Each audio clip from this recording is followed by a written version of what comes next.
এক ব্যক্তি ছেলে লেখাপড়া করত না, কিন্তু প্রতিবেশীর ছেলে মনোযোগ দিয়ে লেখাপড়া করত। রাত 11টা পর্যন্ত লেখাপড়া করত। তখন সেই লোকটির হিংসা হতো।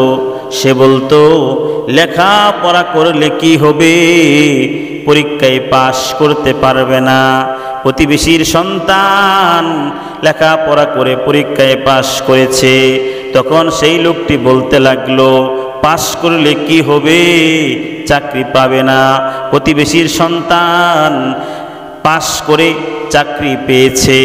এবার সে বলতে লাগলো, চাকরি পেলে কি হবে, বেতন পাবে না। অতঃপর প্রতিবেশীর সন্তান চাকরি পেয়ে বেতন নিয়ে যখন বাড়িতে আসলেন, তখন সেই লোকটি হিংসার আগুনে জ্বলে পুড়তে লাগলো। এজন্য মায়ার নবী হাদিস শরীফের মধ্যে জানায় দিলেন, যদি তোমার সাথে কেউ হিংসা করতে আসে, তখন তুমি তার প্রতিশোধ নিও না, কারণ সে এমনিতেই হিংসার আগুনে জ্বলে পুড়তেছে। হিংসা করা যাবে না।